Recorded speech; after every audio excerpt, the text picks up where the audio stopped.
Good evening. My name is Joseph Sipitz, and it's time for St. Joseph County Public Library's Saturday Night Stories. And tonight I'll be reading from the book The World of Lore Dreadful Places by Aaron Mahnke. And if you're looking for good, scary stuff, The World of Lore is a great place to go in all the various formats of which they produce their material, including the books. So today we're going to be reading a story about a haunted castle, and it should be good fun, including one that's called The Tainted Well. I'll be starting a little way into it to get to the good parts faster. Okay, so if you're looking for frightening tales, dark history, and unsolved mysteries, there's no better place in Ireland than Leap Castle. The earliest mention we have on record in Ireland of the O'Carroll clan is a soldier named Cearbhail, who fought alongside King Brian Boru at the Battle of Clonarf in 1014. Irish pronunciation. Okay, I'm sure I'm messing it up. And I want to point out that right away the word Serid really means to hack. And it was appropriate given the man's occupation and more than a bit of foreshadowing. The O'Carrolls took descent from an ancient Irish clan that dated back at least 1,000 years. By the 16th century, though, the O'Carrolls of County Offaly represented the last powerful fragment of that older clan. But it was some time before then that the O'Carrolls took control of a castle in their territory, once held by a secondary clan, the O'Bannons. This castle was called Leap. Dating the original structure has proven a bit challenging to historians, but there are a couple things that are known for certain.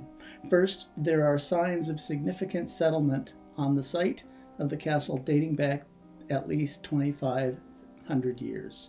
Second, the scholars agree that the main keep was built around the year 1250, which means that it was already well known and very old by the time the O'Carrolls moved in at the end of the 1400s. Leap Castle certainly had a reputation too. Originally built as a simple tower house, essentially a tall, solid rectangle of stone and mortar, its purpose was to protect anybody inside.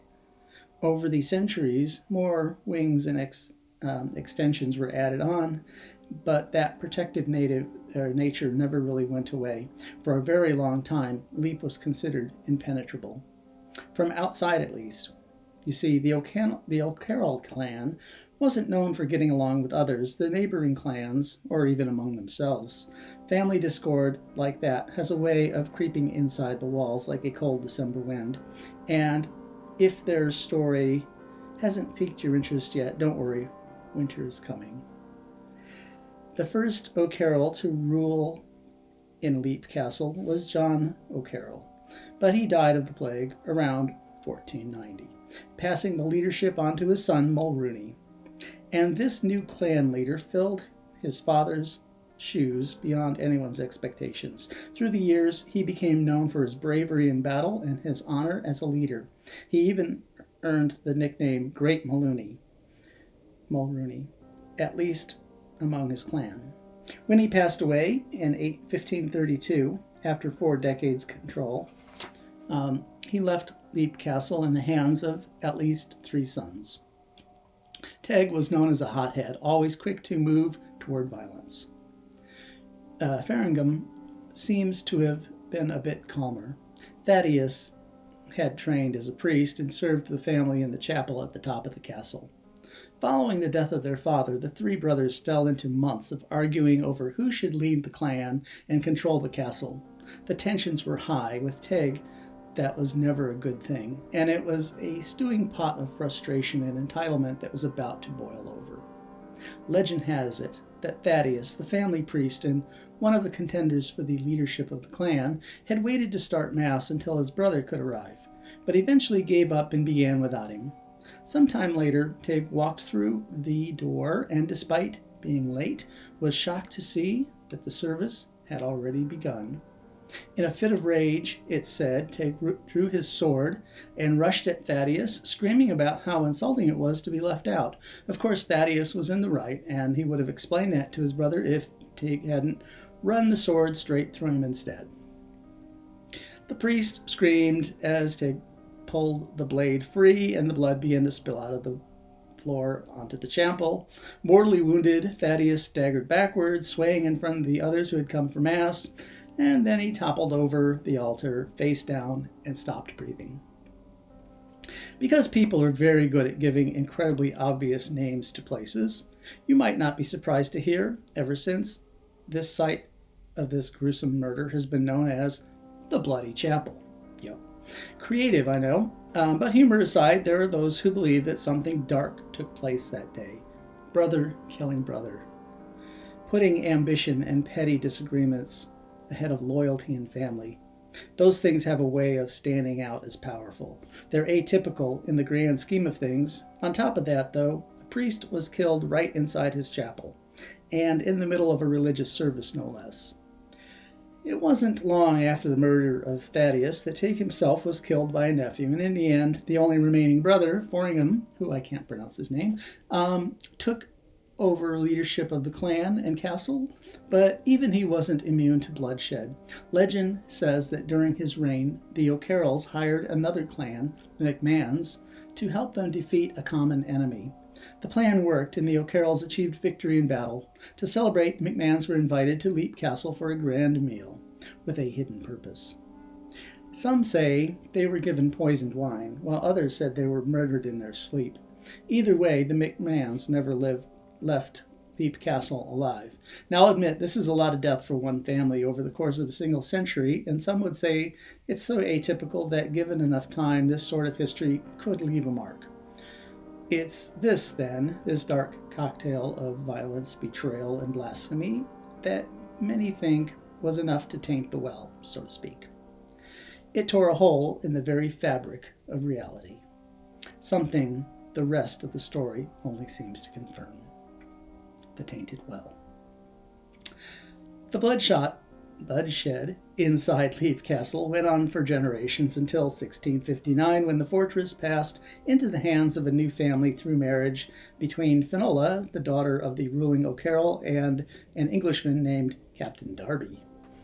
Over the years, Leap Castle was improved and extended. Gothic architectural elements were added, and the gardens were expanded. Every change, it became less an Irish tower house and more of an English manor house. And it was being tamed, at least from the outside. In 1881, the castle passed to Jonathan Darby, and after his marriage to Mildred Dill in 1889, the couple settled into their new life there.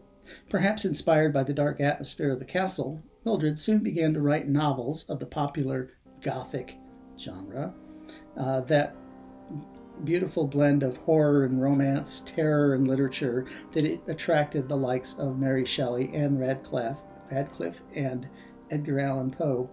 She published under the pen name Andrew Mary, and her novel, Paddy Risky, was well received. But it was more than the architecture of Leap Castle that inspired her fiction. The halls there, at least according to her, were full of something darker and more evil. At first there were noises, as if furniture were being moved in distant parts of the house. But noises quickly evolved into something more sinister. One October night, Mildred was awakened after midnight by a sensation that someone was in the room with her. After looking toward the foot of the bed, she was horrified to see the shape of a person in the darkness. The figure was dressed all in red and raised a hand toward her. "What is it?" she said aloud, thinking a servant had come to wake her, and then she reached for a bedside table and to find a match. She struck it and lit the candle, and then lifted it to illuminate the darkness. When she turned toward the foot of the bed, though, she caught her breath. The room was empty. Now, this was the sort of experience that would probably convince most of us to back off and avoid the castle's dark history, but not Mildred. She was obsessed. Instead of turning away, she rushed headlong into the world of the occult and paranormal. She held seances and occult gatherings, maybe just to deepen her reputation as a Gothic novelist, or perhaps to quench a personal thirst. The consequences, though, were darker than she could have imagined. Something was there in the castle with them, and her experiments only seemed to attract its attention. Then one night, it made itself known. According to Mildred, she had been up late writing in her room when she heard something in the hallway bump against the door. She opened it to find the hallway was filled with a putrid, rotting odor, but otherwise empty. So she closed it again. Moments later, the bumping and scratching sounds returned, only this time she could hear sniffing at the front of the door. Expecting a burglar, Mildred picked up a loaded pistol and quickly pulled the door open once again and then froze. The hair on the back of her neck was standing at end. There was something squatting in the doorway, something unnatural and gruesome.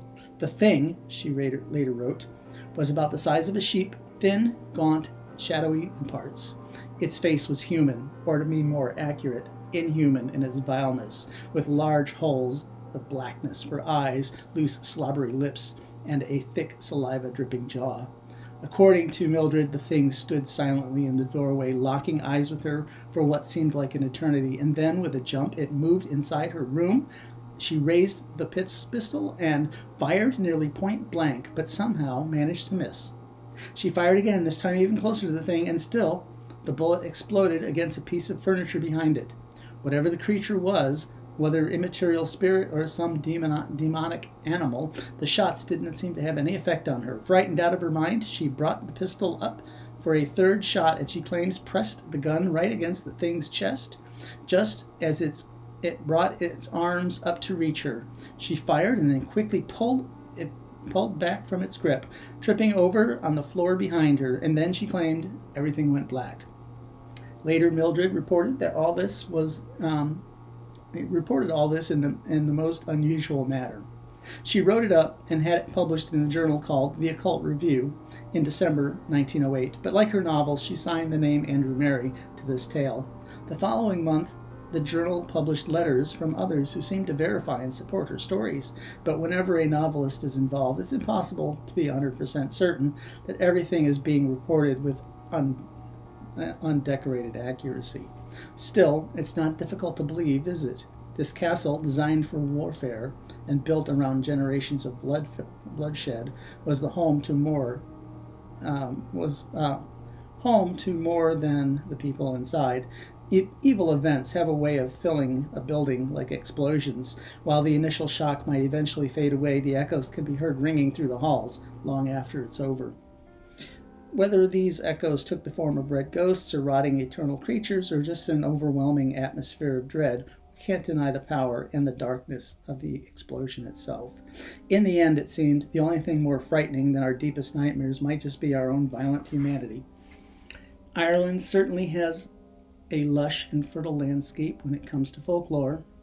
The stories that are still told around fires in the crowded pubs cover the spectrum from the deeply mythological to the downright terrifying, and I wouldn't expect anything less from such a textured poetic culture.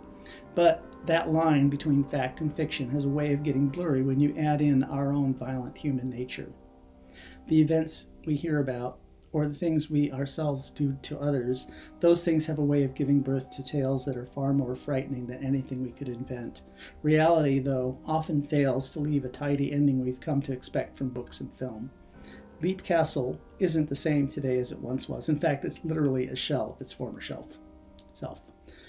In early 1911, sensing a growing political tension in the country, the Darbys left their home and moved to England.